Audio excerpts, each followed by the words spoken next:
Yeah, that's a frustrating thing. I do think Syracuse is just more talented than Georgetown. Oh, did we drop out?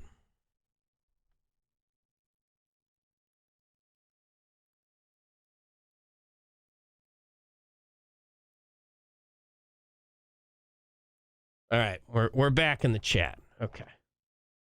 Thank you, Ryan. Welcome back. Students were going nuts. That's good. I saw a friend got a standing O.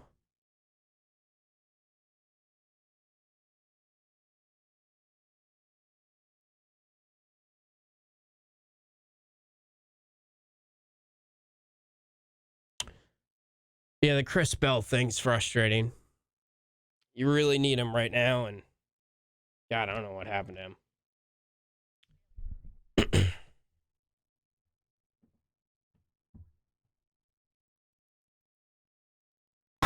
Watch your favorite ESPN Syracuse sports talk shows on CuseSportsTalk.com. This is the Burdick Ford, Burdick Toyota, Burdick BMW, and Burdick Lexus postgame show.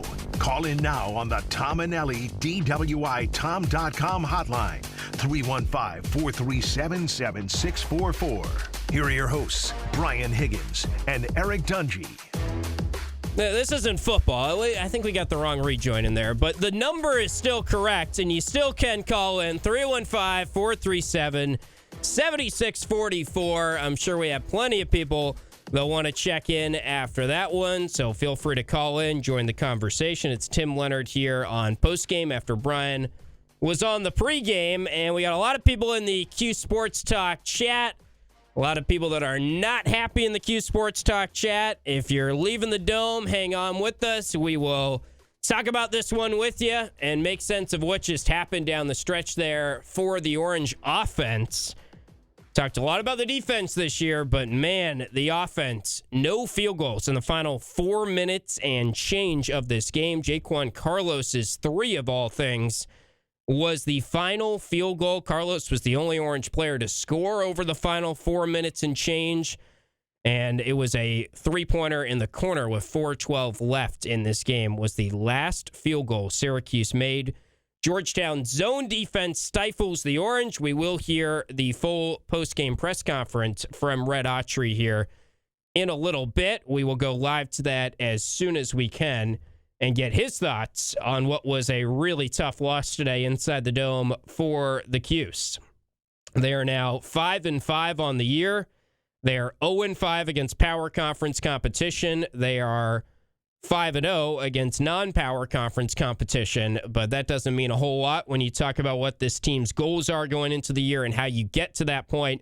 Clearly, any talk of the NCAA tournament, it's a long way off right now. This team has been underwhelming. It's been disappointing. And, man, I just can't get over this Chris Bell lack of shooting. It's a mystery to me what happened to Chris Bell. Now, I know he has never been a fan favorite necessarily, and I've gotten on here and I've talked a lot about how I wish Bell had developed more now as one of the veteran guys on this team. The only player on this roster that has been at Syracuse for 3 years. The only player that was with Jim Boeheim when he was the coach and now has been here from the start of the Red Autry era, and this is his third year at Syracuse. And that is rare, unfortunately, in today's day and age, to have a guy that is playing for the same team for 3 straight years.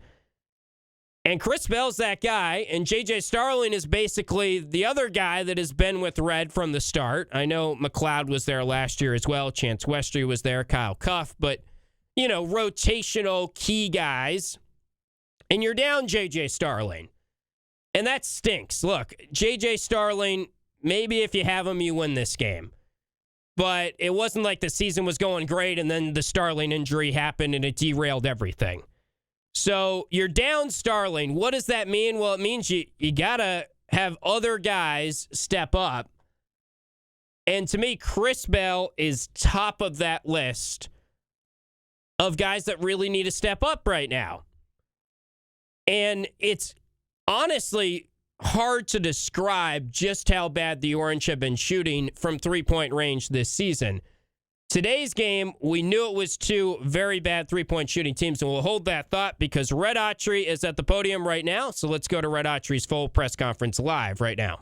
The run, our transition defense, 19 points. And can't do that. And then offensive rebounds, I thought at critical times kind of changed the game. The free throw line at the end, we can't get the rebound. They come down and make it. I think they make it. I mean, not come down, they shoot a three. So thought those were kind of the things that let us come up short. But I just thought our offense, our zone offense at the time, we didn't score when we needed to score. We got the ball in the Jair, missed a couple. Eddie had one that rimmed in and out, then one went right through his hands on a duck-in play. I think Chopper had an corner three. We just didn't score when we needed to score. And, I thought, again, that was the difference. Questions? Did you think they were going to play zone today? Yes. They did. Yes. Is that something that you've seen? Yeah, they've done it every game. They go 2-2-1 or 1-2-2. They can play a 2-3 or a 3-2. Again, we just, for some reason, we have been very good against the zone. Two teams zoned us. Today, again, we didn't make the shots that we needed to make that we normally make. If we make a couple of those, that's the difference in the game. That's the difference in the game. And again, offensive rebounding, I thought to get back in the beginning of the half, that set the tone. And then, we had a couple. We had a couple of transitions where timely turnovers that they got back into the game like that. So that was the difference. Coach, only 18 minutes for Donnie Stevens today. Why did he play less than I thought Jair was really good in what we were trying to do. Jair and Lucas, they were our roamers, all right? So, they got a big three, Epps, Mack, and Sherber. So whenever they put those guys into any actions, which they did a lot, we wanted to make sure we got the ball or try to contain the ball, which made our defense, stay a little bit longer. Jair and Lucas knew what we were doing. They knew how to stay in between. They knew how to close out. They knew how to get the rebounds. They knew, kind of when to help, when not to help. So that was the reason why, I stuck with Lucas and Jair. They knew what we were doing. Coach, what was the decision to put Donnie and Chris back in the game with 2 minutes left? Well, at that point, we knew we were going to press, all right? And then, at that point, we probably needed to make a shot, trying to see if we could make a shot. But, that was the only reason why, they went back in from that aspect. Not the only reason why, that's why I put them back in to answer your question. I knew we were going to press. We knew we needed some speed and try to get some traps and then see if we can get some shooters out there at that time. Coach, as someone who has a lot of experience within this rivalry, did that feel like a sort of old school base battle in terms of physicality and for the gymnasts, especially now when they're coming together? Yeah, it was physical out there. There was a lot of bumps. Guys were chirping. So yeah, it definitely was. Obviously, it'll never kind of replicate what. It's just a different time, but it was definitely competitive, guys. Both were fired up on both ends. I thought both teams battled. I thought our defense, for the most part, which I haven't been able to say that a lot this year, I thought they did enough to help us win the game. I thought our defense did enough to help us win the game. Again, I thought, like I said, the offense and the zone offense, and we couldn't score. I thought that was the difference. Down the stretch, graduated up for a 3 from Elijah and a 3 from Donnie late down 3. I guess were you happy with how the offense was executing in that situation? Happy with the shots? Yeah, we work on a couple of things, and again with Donnie, I think he got a pop back. 3 popped up, he can make those. That was a clean shot. He took it. I thought it was what we do. Thought it was a good shot. Again, Elijah, he's a guy that can shoot. He made 1, like 2 rattled in and out. I thought he would get going at some point. It didn't. But yeah, Donnie gets his feet set. He can make those shots. Have you seen what kind of shooter is that struggling to shoot the ball right now? I guess what can be done to help for a guy struggling to shoot? Well, you just got to keep encouraging him, keep taking shots. I think I think he's getting to the foul line. He's not making free throws or not making enough free throws, so to say. And I think that's, again, that's just kind of like, man, I can't get it going, right? So I think he just has to keep taking the shots. And we got to try to, get him some shots. But it was, today they did probably one of the better jobs all year of just kind of staying on top of him and being physical when he tried to run off some stuff. We tried to get him going early, and they did a good job of, kind of top blocking him and being physical, coming off some curls and staggers. Jake Bond was great tonight. He played almost the whole game, 15 points for all free throws. What can you say about how he runs the team there? That's a point guard. I think JC's, is a point guard. He takes what the defense gives him. He tries to get people, involved. He's as tough as he comes. Again, he could have, he just keeps going. He keeps there. He's an everyday guy. Every day he comes in. Again, I think, he did, about as good a job as you can do. 15 points, 5 assists, 8 for 8 from the free throw line. Knocked down a huge 3 for us when we needed it. But at JC, he's what I call a true point guard. A true point guard. Coach, and he played close to the entire game today. Do you feel like conditioning-wise he's getting where he wants to be as we're going now? He's been improving. His load has been better. Again, he gave us a big lift today. His condition is getting a little bit better because he's moving better now, and he's starting to get doing more and more every day. So, Coach, what do you think of the battle between Eddie and Thomas Stewart down and January getting them next? What do you think about Stewart physicality? It was physical. They let him play. Serber, he's a big guy. The two big guys. There was a lot of bumping. I thought, it was a physical game. They scored physical baskets. And we haven't seen that play, from us in a while. Being able to kind of score under there. I thought him and Jair, it was physical in there. They made some strong finishes and tough moves. Again, Serber's a freshman. He's going to be really good. I thought Eddie gave us, I thought Eddie did about as good a job as he can do. He did a good job. We just, it's just, everything really doesn't matter when you lose, man. Ed said when he was in here that he wants to see this game continue after year. Is that going to be possible? Is that something you want to see happen? Again, yes. There's no question that I would like to continue this. Again, I think it's a great rivalry. As we both try to, make strides to get it back to where we would both like it to be. I think it's something that resonates with both fan bases. Both alumni. I think I think I would like to keep this going as well. Coach, say Carlos just praised him how he was a true point guard today. Thursday, a really good game. He made that big three, like you said, but then like a minute or two later, left wide at the top. He, I think, pulled rally on wanted to shoot, did not. Where does that come from? What do you tell a guy like that, like that? Again, at that point, if you open, you got to take the shot. But I don't. I think he probably seen something else, or he was trying to get someone else a shot. That's what I would say on that. But he has to take that shot. I thought we got hesitant late with a couple of shots. I thought Elijah had 1 or 2 that he could have took that he didn't. But that's you can pick everything apart now. Once the game's over with. Time for one more. We go down. When you got a weekend between games like this, but big one coming up, ball plays, how do you get back into that? What kind of push practice? I think obviously you got to get back to touching up on things that you need to continue to work on, and you just got to prepare. Again, this is a long season. 10 games in. This is a long season. We got a pretty tough, challenging, non-conference. And again, this is, we got to keep moving. You can't stop. I think got to keep improving on things, tweaking things as the season goes, getting better. Again, and we still waiting, for to try to get a timeline on JJ to see when he comes back. So again, you just got to get ready. You got to get ready for the next game. That's all you can do. This game is done. No, not yet. Thanks, Coach. Thanks. Thank you.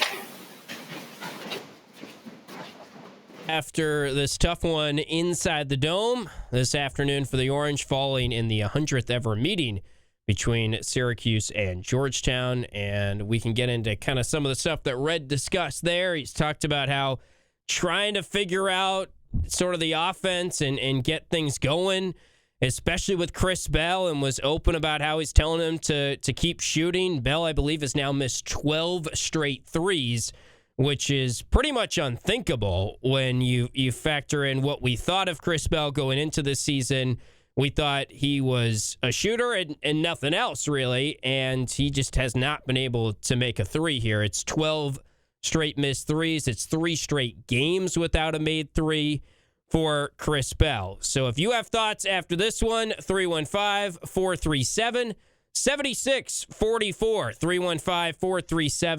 315-437-7644 is the phone number to call. Let's start out the phone calls with our guy Steve in North Syracuse.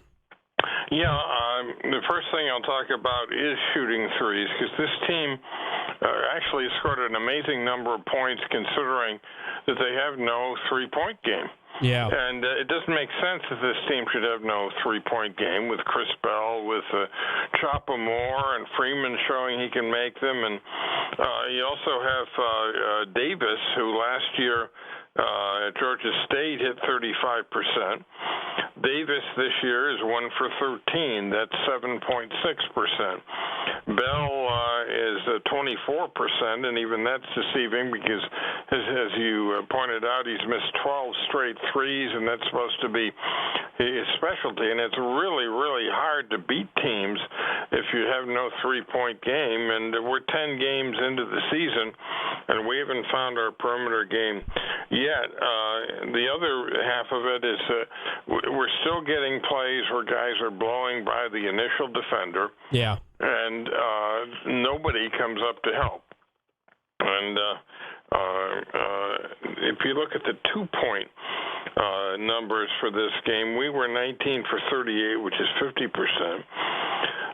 And they were 25 for 40, which is 62.5%.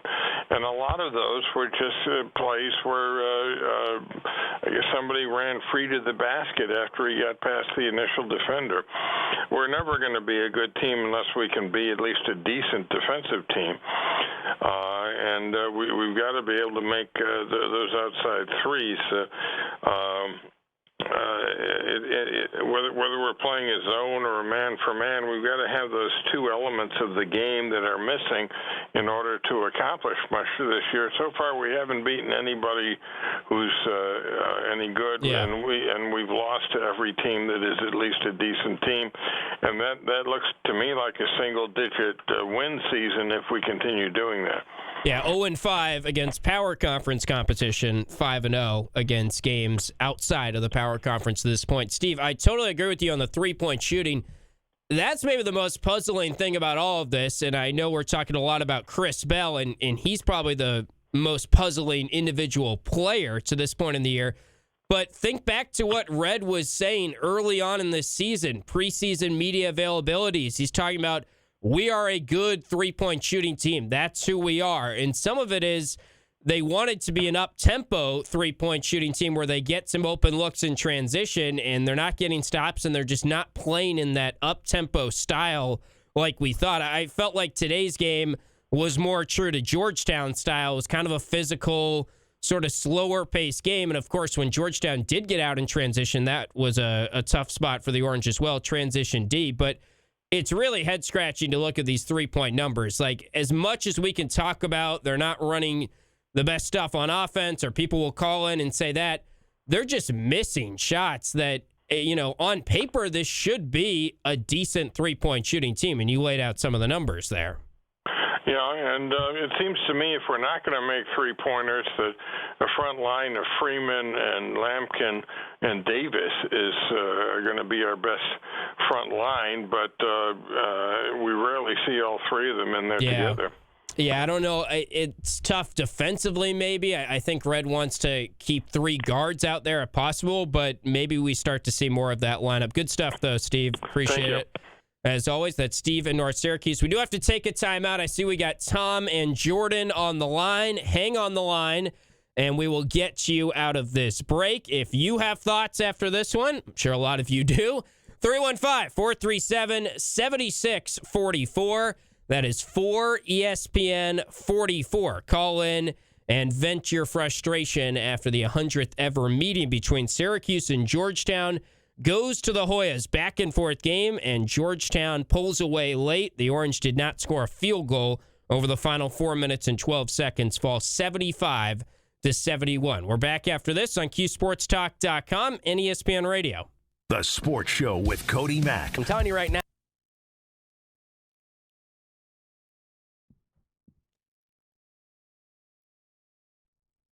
Yeah, the free throw disparity. I mean, it's sad that they got the free throws in their favor. I think we can confidently say, even without JJ, Syracuse has better players than Georgetown. They had the home crowd on their side.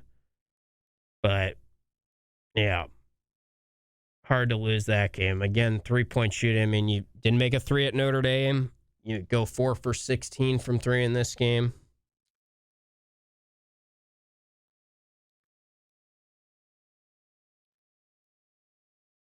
Coach D, I do think the zone offense was suspect. I hear you. I mean, towards the end of the game, it just felt like they didn't really have answers for that zone. And it's weird because they were sort of mixing and matching the zone. But, yeah, not good stuff offensively, obviously, down the stretch. I mean, it felt like Ed Cooley was calling better offensive sets. I think we can say that.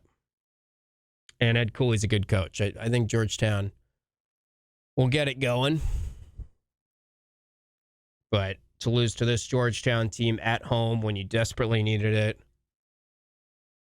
it actually kind of is like that 2016 team last time Georgetown won in the Dome. That team was thought to be preseason top 25 and all that, and they just, with Leiden coming back off the Final Four, and I remember going to that Georgetown-Syracuse game and being like, all right, if you lose this, it's over. And then I think they had the St. John's loss after that, which was the nightmare St. John's game.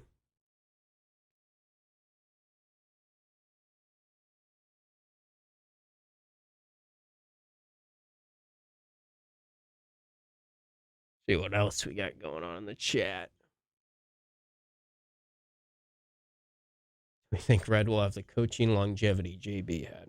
I don't think he's going to get to 40-something years.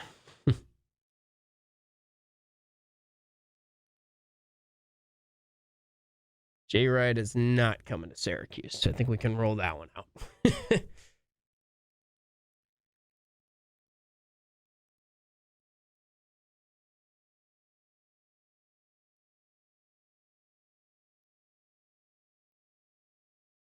Yeah, they're not going to fire Autry this year, but, next year becomes a really important year. Really, really important, the way this season's trending. And maybe some of you think they should fire him now. I don't. I mean, you just can't. Second year with the recruiting class coming in, you give them next year. You don't want to spoil your best recruiting class in a while.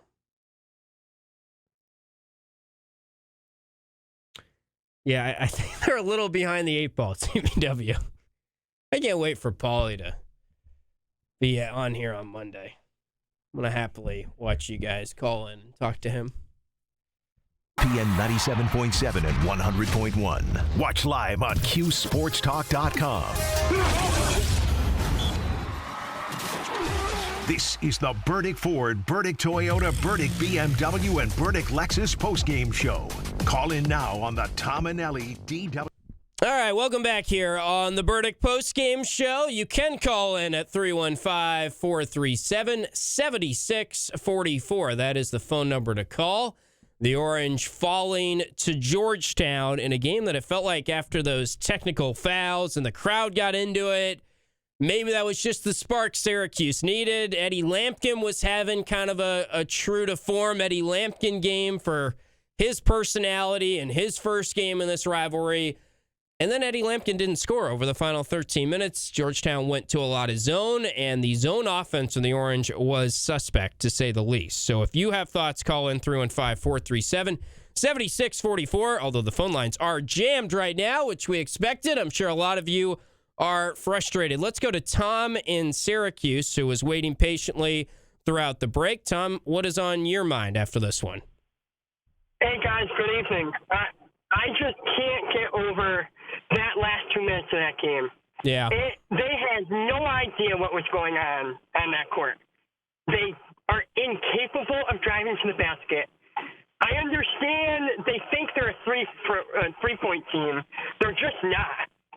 If you're not hitting threes, you've got to go to the paint, and they're just not doing that. Well, I think the zone, Tom, they couldn't get it inside, which you could say you got to find a way to get it inside for sure. But when they went to that zone, then like a lot of good zone defenses make teams do, they kind of settle for threes. And I'm with you. They shouldn't have settled for threes. I mean, some of the last couple shots here, it was Elijah Moore 3, Donnie Freeman 3 when he checked back in after he was cold on the bench for a while. They just never got the ball to Lampkin or Davis, who was the focal point of the offense when things were actually working in this game. Eddie's a big guy. Yeah. He can overpower almost anybody in Division I basketball.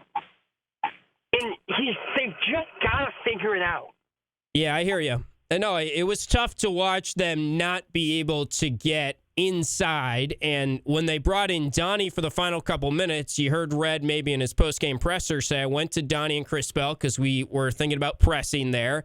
But I think Jair Davis was really the only aggressive guy, especially in that high post area. So you got to figure out answers there for a zone offense. If you're Syracuse, I know they practice against zone defense in practice. I know they have better answers than what they came up with there. And some of it is, they missed some open shots from three. But to your point, that has not been going all season. So you can't be settling for threes in a big spot there against Georgetown. Exactly. And they didn't need a three there. Yeah, sure. They could have gotten a two and they would have been just fine. All right, Tom, we appreciate you checking in. That is Tom in Syracuse. Have a good one. Yep, thanks for calling in. So Tom disappointed after this one. Can't really blame him. Let's see. Who else we got on the line? We got Jordan in Connecticut who was waiting as well. Jordan, you're on the air with us. And what's your thoughts after this one? Hi, how you doing? Doing well, man. Well as you can be after that. Yeah, after that atrocious performance. I want to talk about the 2-3. Syracuse has been using the 2-3 defense for the last 45 years. And Autry coming in, he's played in that for 20 years, and he still doesn't know how to beat it. Yeah, that's what we were just talking about. It's kind of annoying that of all the defenses it's like the rivalry flip. Georgetown beat Syracuse inside the dome with 2-3 zone defense. And, there's something in that is just frustrating for sure. Now, just because you use the zone defense doesn't mean that you're automatically going to be better at coaching zone offense. But, yeah, I hear you. So they should have practiced against it more. This particular team maybe isn't practicing it against it as much as some of the teams of recent Boeheim memory where they were always playing zone. But, yeah, it's frustrating that they just didn't even have like a play or really anything to go to there. And I'm sure they did have plays, but they didn't execute them. The offense against the zone was totally stymied over the final 4 minutes. Yeah, and the other thing was Lucas Taylor. Didn't we get him as a three-point shooter? Yeah, he was 34 or 35% from Georgia State last year. And then I'm looking at it right now, 2022, he was 40% from three. Yeah, you're right. I mean, he can't hit a shot. Yeah, and it doesn't really look good, his shot, like coming off his hands. He's not even really attempting shots. So, we were talking as we were watching the game here in studio, and Lucas Taylor, it's not like you blame him. It's not like he was playing poorly. But the frustrating thing is Lucas Taylor is in your closing lineup right now and kind of has to be. And some of that is JJ is hurt, but that's not a good enough roster, really, if you've got a guy out there that, he's a good defender. We'll give him that. But he is not a threat on offense. And, Carlos did have 15 points in this game and did hit a three. But for the most part this year, Carlos and Taylor haven't been guys that are looking to score. So that's kind of troublesome if that's your closing backcourt. Yeah, and in the last few possessions, you needed, and they were playing the 2-3. You need a shot from outside. Why wouldn't you have? I know Chris has been awful, but if you need someone to make a shot, I think you have Chris and Donnie in the game. Donnie's been shooting lights out from three, and Lucas Taylor can't hit anything. And Carlos can't really shoot. He had that 1-3, which was probably one of the luckiest shots I think he's taken. Well, you're not going to take out Carlos, though. I mean, unfortunately, they don't have any other option. No, Right. He's the only ball handler. Yeah, I think with Donnie, I mean, he did come in and he got a relatively open look from 3 and missed it late in the game. I said it earlier, I kind of like Jair Davis against zone a little bit better because when Donnie catches that pass in the high post or he flashes to the high post, I just don't think he's looking to score as much as you need to be. And then, Chris Bell, I just wish he was a guy that when he misses a couple shots, he's still giving you 100% energy and he's still confident in himself, especially when we're talking about a third-year veteran guy at this point. But unfortunately, I mean, we've seen it time and time again. It used to be when Chris Bell makes his first 3, he has a great game. When he misses his first 3, he has a bad game. Now he's not making any threes, which is head-scratching for sure. He uses his, momentum just to start the game, and that's how he finishes the game. That should now be. Yeah. And the other thing is, I mean, I just went over this. I just went over the rest of the schedule. There's 20 games left I see about. I think maybe win 5. Yeah, I'm looking at. So Ken Palm, they predict every game. Ken Palm going into this game, Syracuse 14-7 projected record on Ken Palm. We'll see if they bump down. I think they already did adjust the rankings. Actually, they're 108 on Ken Palm. They were 100 going into this game. Georgetown's up to 81 on Ken Palm. So. Yeah, I mean, Ken Palm right now is projecting them to win a decent amount of ACC games because the ACC is so bad this year. But 8-12 in conference is his projection, and that's just going off computer metrics. That's not great in this year's ACC especially. And 14-17 overall is the projected record. So, I have one more question before I go. Yeah, of course. What was I going to say? The Maryland game. Yeah. There's gonna be so many Maryland fans there. Oh wait, no, that wasn't what I was gonna say. Autry, what do you think of Autry and his job security? I don't think there's any chance, and I can say that there's just no shot they move on from him before next year. I would be stunned, and I know a lot of people want to see that, but I just think with the recruiting class coming in, you can't do that. But I think it's trending towards next year is a very big year for Coach Autry. And there's, that's just the reality of the situation. If you don't make strides next year, if you don't get back to the tournament next year, this fan base is already fed up. They're going to be really fed up next year, too, especially with that class. GMAC, I know it was in the line and who was the coaching first, but I would have loved to have GMAC in there as a head coach. Yeah, and I don't know if it would be way better with GMAC. I just think it takes time. Like Ed Cooley, I think, is a tremendous coach, and they're getting their NIL in place, and I think he'll build them up. But, the situation, everyone was very upset with how things were at the end of the Boeheim era, and everyone called that rock bottom. So it takes time to build up from there. And you got to bring in your own recruits. And unfortunately, I think we can confidently say they just didn't really connect this year in the transfer portal. They didn't get guys, like Malik Mack for Georgetown was one guy they wanted at point guard. Dakota LaFew, who went to Georgia. Mm-hmm. The tough thing is 5-10 years ago, when NIL isn't a part of this, Dakota LaFew probably just comes to Syracuse. But now it's just how much money do you have? And Georgia had more money. I'm guessing. I don't know that for sure. It's ruining the game. Yeah. It's ruining the game. So it's frustrating. All right, good stuff, Jordan. We got to keep the phone calls coming, but I appreciate you checking in. Thank you. Yeah, that is Jordan in Connecticut. Let's stay on the phone lines before we hit our final break here on the Burdick Postgame Show. And we got Jimmy in Syracuse. Jimmy, thanks for waiting. And what do you got after this one? Yeah, no problem. I don't want to be repetitive or just simply, negative and a downer about this team. The last caller actually raised several of the points that I was going to make. But the reason I was calling is I agree with you completely. I think you cannot remove Red when you've got a top 10 class coming in next season. You have to let him coach that team. My issue would be we've seen a year and a half of his tenure, and I don't see an offensive system yet. I don't see I mean, I see a one-on-one defensive system, but it doesn't appear they know how to switch. It looks to me sometimes like Taylor, when he does finally get back on defense, isn't sure where to go. He doesn't properly switch when there's a screen and roll, like easy stuff. Yeah. And so with Autry, I feel like he would have installed something by now. Well, let me ask you this, Jimmy, and I tend to agree with you, but do you think this year's team is more on the talent level that's on the roster or coaching that talent? Like, if you had to pick one of those two.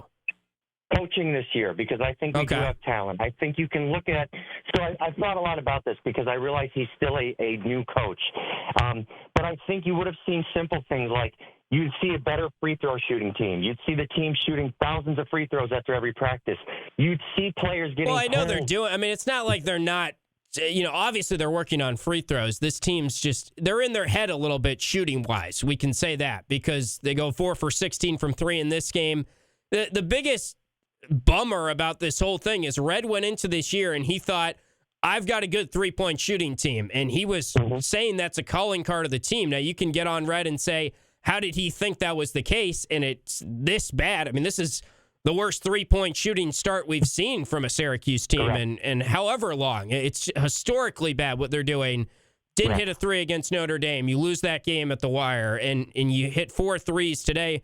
Like Georgetown bricked tons of threes as well, and they shot probably too many. But the thing is, Syracuse on paper has some shooters. So as much as, Red is, you can get on him, and I think it's perfectly right, and it's fair to question when the team is playing this poorly what the head coach is doing in some spots. But also, all these guys, like, how is Chris Bell missing 12 straight threes? That's just something we never would have guessed in our wildest dreams. He's a streaky shooter. I think part of what I would say is you notice the announcers a couple of times saying that's a great set. That's a great play that was devised by the Georgetown head coach. And I was so excited about Autry coming in because the thing that bothered me at the end of Boeheim's tenure was not only was the 2-3 killing you against really good perimeter shooting teams, and in today's game, 1 through 5, they can all shoot threes, right? The other issue was he never really had an offensive system. So the 2-3 created fast break opportunities because they were a trapping 2-3. They would extend, and we were good in transition.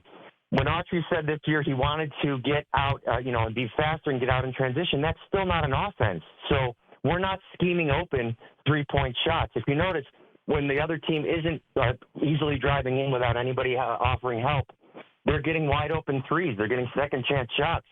And so when you have a player who's streaky like Bell, who's going through a massive slump, you can get other players open looks like Moore and like Freeman, who set up the entire second half.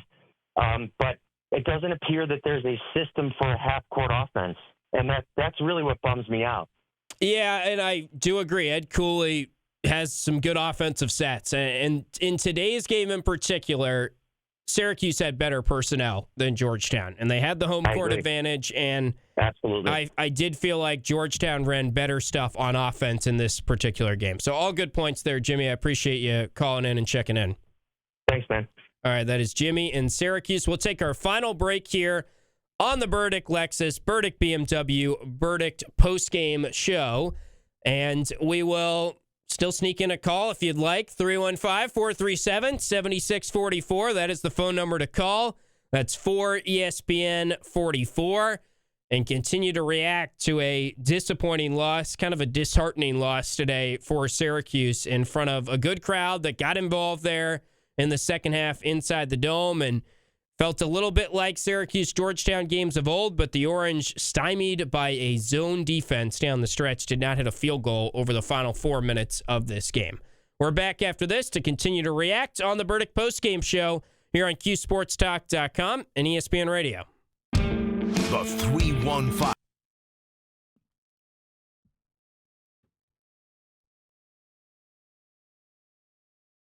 Boeheim would have won this game by 26. Here we go. Yeah, not good. This felt like getting out-coached a little bit. I think we can say that. You know what's sad, though? I see the comment on projected from Phil.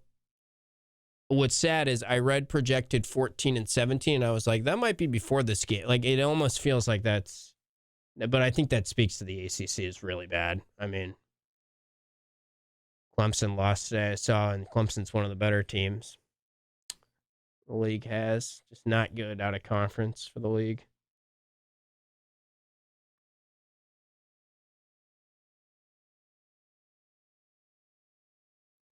You got to be a top, I would say, to the comment, we could still make the tournament. Obviously, yes. You got to be a top 4 team in the ACC at least, I think. And you probably got to show that when Starling comes back, you hit the accelerator, you're a totally different team, and maybe they take into account that Syracuse didn't have its best player. Yeah, I'm not sure CBW if they have a win that is better than Quad 4 right now. Off the top of my head, I can pull that up, of course. But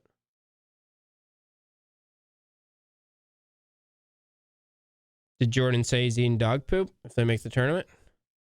Did he do the Florida State? Remember that?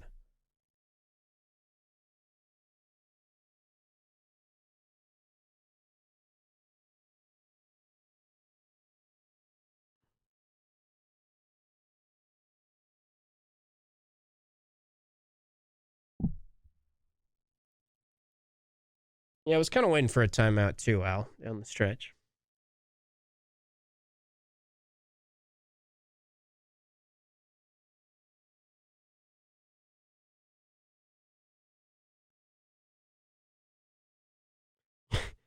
I love his Cajun, the Paulie burner that he was going to start on Syracuse fan.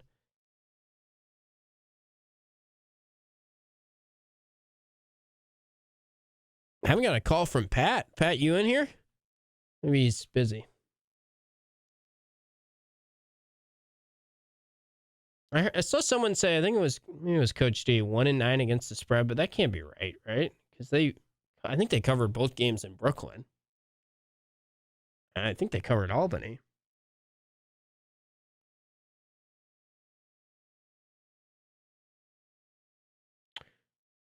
CBW, I don't think that they go through every team, but they have used that in the past. I mean, they say it's a factor. I was just responding to someone saying that there's still a road to the tournament. I think that's, we got bigger things to worry about. The tournament shouldn't really be a talking point here for a little bit unless things change a good amount.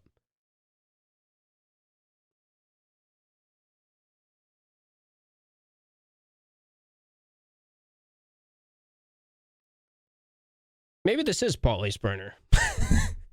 No coaching problems, great staff. They'll figure it out. I'm not as down on the staff as others, but I love it. That's quite the positive energy.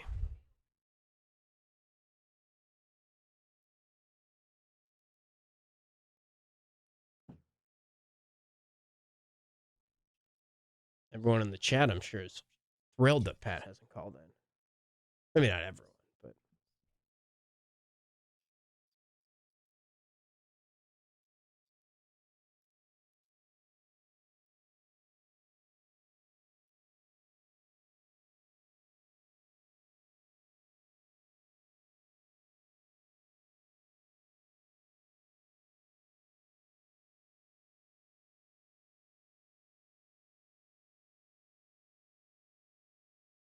Cajun, are you Pete Course?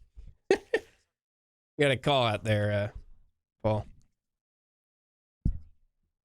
Is it Pat? We'll find out.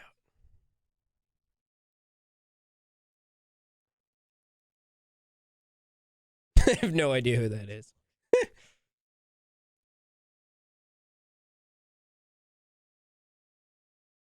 Favorite ESPN Syracuse sports talk shows on CuseSportsTalk.com. This is the Burdick Lexus and Burdick BMW postgame show. Yes, it is. Welcome back into the postgame show. Hop in the chat. Final segment here.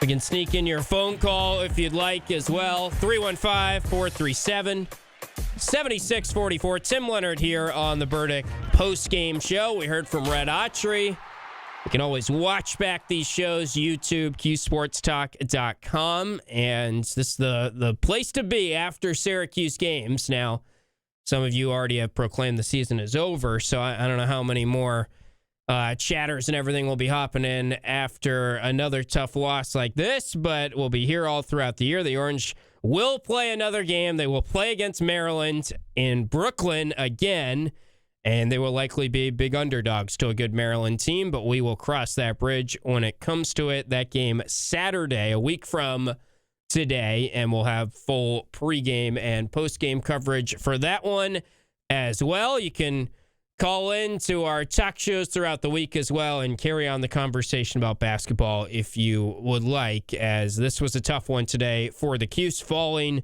to Georgetown, a game where it felt like Syracuse was going to eke it out. Jaquan Carlos made a corner three with 4 minutes left. Eddie Lampkin was getting the ball. He was doing some fun stuff. And Georgetown zone really stifled the Orange. Lampkin did not make a field goal over the final 13 minutes. I don't even think he attempted a field goal really over the final 8 minutes or so. Jair Davis missed some shots, and he was playing great and was very efficient. But down the stretch, Syracuse just could not find a bucket. After riding with that lineup of 4 transfers and a freshman, you had Chris Bell as a returner on the bench throughout most of the second half. Kyle Cuff played just 4 minutes in the first half. You don't expect to see him in a closing lineup. Naheem McLeod was in there for maybe a minute or two in the first half. Don't think Peter Majstorovic ever got into the game. In fact, let me confirm that because he went to the scores table at one point. Yeah, he never got in the game. So the Orange played 9. No chance Westry in this one. Of course, J.J. Starling still out with injury. Minute share, you had 23 minutes for Chris Bell, 18 minutes for Donnie Freeman.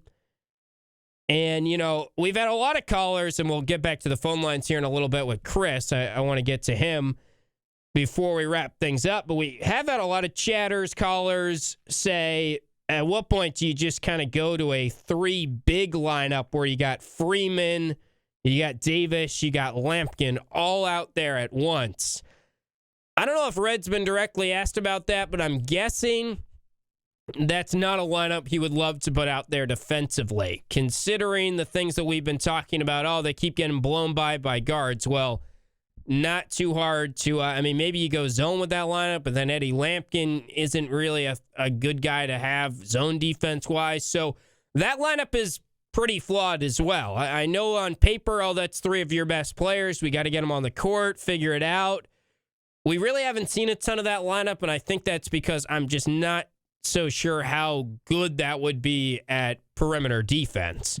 But that's another topic maybe for another day. Let's go back to the phone lines, and let's check in with Chris in Syracuse after this one. What's up, Chris? The only bright spot about today's game, Autry sitting down, Chris Bell. Hoping this season transfer some out west. He does not belong in this system. As far as Chance Westry, why he didn't play, at that point, it would have been better to play him than Chris Bell, even though I don't know why he wasn't playing, but it's better. Well, Westry's working his way back. I mean, we've seen him a little bit, and it hasn't been overly impressive, nor were anyone within the coaching staff or anything expecting it to be that impressive. He's coming back from missing about 2 years, so I don't think he's the answer short-term wise. I mean, we're not talking about him as a 20-minute guy for a little bit here. But I don't think Chris Bell made a basket today. He made a free throw, but that was it. I don't think he made a basket all game. Yeah, you're right. He did not. He was 0 for 4. It's just saying, why at this point, just to get in some more minutes, but you say he's not ready, but you got to play some point. I mean, you can't. Westry is not.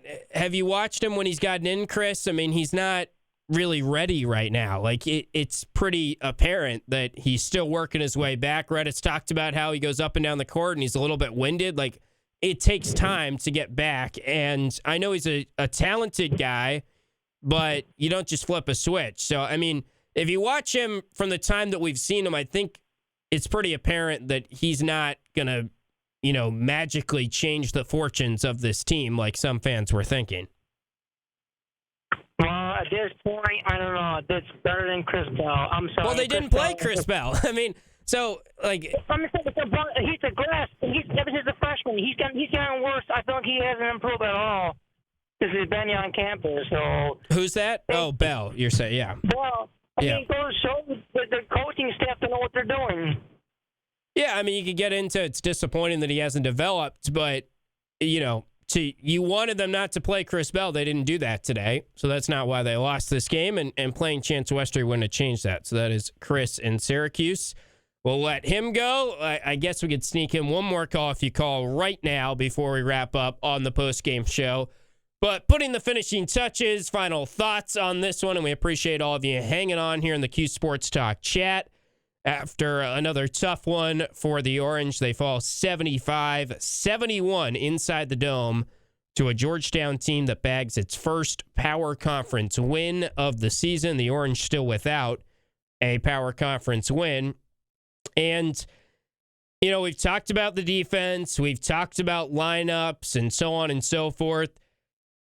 They got to be able to make some shots. And really, Chris is right. The last caller, Chris Bell has got to give you more as a junior, and he's got to be able to make some shots. Without J.J. Starling right now, your guard production, I mean, Carlos did have 15 points in this game, but another 4 for 16 shooting game from three, and some of these are pretty open looks. Elijah Moore, 2 for 9. He makes some tough shots, but then he gets an open one when it's kind of in a big spot, and he's a freshman, so I'm not saying Elijah Moore is the problem here, but it's just, you got to make shots. Like, you got to make some threes. This is supposed to be a good three-point shooting team. Chris Bell, 0 for 3 from 3. I think he's gone exactly 0 for 3 in now 3 straight games. He's missed 12 straight threes.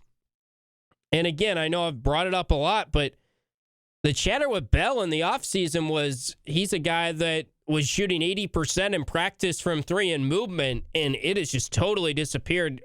Of the likes that I never thought we'd be talking about with Chris Bell. I know he's kind of a streaky shooter, but it's hard to fathom that he has gone this cold. Let's get in our final phone call. I didn't know, Pat, if we would go a full post-game show without you, but you did beat the tag here, and we'll give you the final thought here after this one. Yeah, all I want to say... Hang on one sec, sorry. Okay, you're good. Pat in Syracuse. This is... Yeah, I got you. My bad. You got to love Bluetooth. Listen, all I'm going to say is this. 2-3 years ago, I would have never refereed or I'd call in sick to work if there was an SU game on. Now I'd rather ref than watch Syracuse-Georgetown, which is awful. And I'm not embarrassed to say it because you know what? I literally said, guys, don't text me so I can come home and watch it. And, of course, Vito and Drill blew it because you. But honestly, are you happy they blew it? Because I don't know if you wanted to watch that. I mean, that's the thing. So do me a favor. Give me your 30-second recap, and then I'll give you a 30-second quick recap on where we go from here. Basically, I mean, how much of it did you watch? Any of it, or? 0.0. Okay, yeah. So what happened was it was a tie game at the half. The back and forth action after a technical, crowd gets involved. Momentum's kind of on Syracuse's side. They have a slim lead, 4 minutes to play, and Georgetown zoned Syracuse. And from there, the Orange didn't score a field goal over the final 4 minutes, and Georgetown won the game. Even though Syracuse shot way more free throws, even though Georgetown really wasn't all that impressive, they just had a little bit better action offensively, and Syracuse had no answers for their zone D down the stretch. Yeah, I mean, this is no testament. This time of, Syracuse basketball, it cannot be a testament for anybody's fanhood, and I'll tell you why. Drew reminded me when Syracuse went to the Final Four, we lost early in the year to Temple at the Garden. I don't know if you remember that game. Yeah. So me and Joel bought those tickets for the Garden in freaking April. So the point is, we were planning 6 months ahead for Syracuse basketball because you know what? It was worth it. It was great. We went through the good times, the bad times, go on and on and on. Vito said it best. His nephew's 16, 17 years old. By the time he started watching, he doesn't even know what it is. All the players on the team have no idea what Syracuse-Georgetown is all about. It's just not the same. It is what it is. I'm not going to be, I'm not going to overplay the nostalgia, but what I will say is, you know what? he's got next year to get it done. And anybody who doesn't think that next year is the last year if he doesn't get it done just has the standard too low. And I am talking about some of the employees on this radio station that think next year is not it. Look, you might get a pass this year because of JJ, but you know what? You were still barely beating Lemoyne and Colgate and Youngstown State with JJ. So do we beat Georgetown and Notre Dame with JJ? Maybe we do. But you know what? JJ's not there. Next man up, and it's just bad. Yeah. It's just not a good thing. And I actually have some feelings about, you know what? Am I a bad fan because I find other things to do than to watch Syracuse-Georgetown? And the answer is no.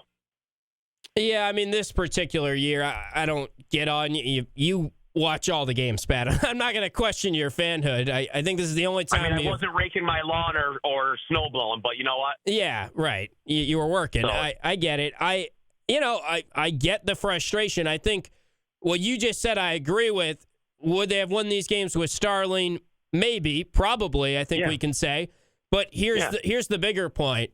Should you have won these games even without J.J. Starling? I would say yes, because Notre Dame was without their best player, arguably, too, and they have the same excuse. Who was the best player on the floor today? Let me ask you, because I'm not sure if it was the Georgetown center. Who was the best player on the floor? Sorber's good. I mean, he shoots too many threes. He's kind of like Donnie. I mean, I think he made like every two he attempted. I guess Epps is the best player. I mean, if you're picking one based on the stat, he was 27 points. So I guess Jaden Epps is probably the best player on the floor today. Yeah, he's been a player for a couple years for sure. Yeah, he scored 17, I think, last year against the Orange. So 27. I mean, he was the guy that hit some big buckets late in this game. He was the only guy that made threes for them. He made 4 of their 6 threes. They're a terrible shooting team, like Syracuse, and it's just puzzling to me that we're at a point in the year where, I don't know, what is this, 10 games in, and they're still just not making anything from 3. So, let me ask you one final question. Yeah. Did Red start Taylor again?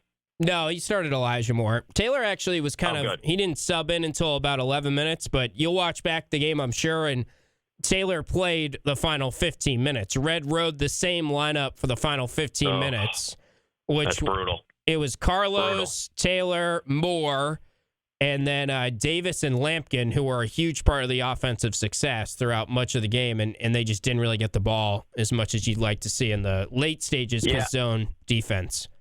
Without seeing a lot, I will say I want to see more Davis with Freeman to get together, especially if Bell's thinking up the floor. Thanks, Tim. Yeah. All right. Thanks, Pat. He even calls in after not watching the game. Gotta love Pat. He's not going to miss a Burdick post-game show here. So, all right, that'll wrap things up. I know a lot of you are frustrated. We'll have plenty more time to discuss this game and the season going forward and all the things that they need to improve on and all the things that are Syracuse basketball right now. Thank God for football, right? Fran Brown got a standing O, and the football team's got a bowl game coming up for 10 wins. Let's not lose sight of that when things are tough around here basketball-wise. But that will be that for the Burdick postgame show. Thanks for following along on QSportsTalk.com. Thanks, as always, to all the callers throughout. Thanks to Paul, who did a great job behind the scenes here producing the show.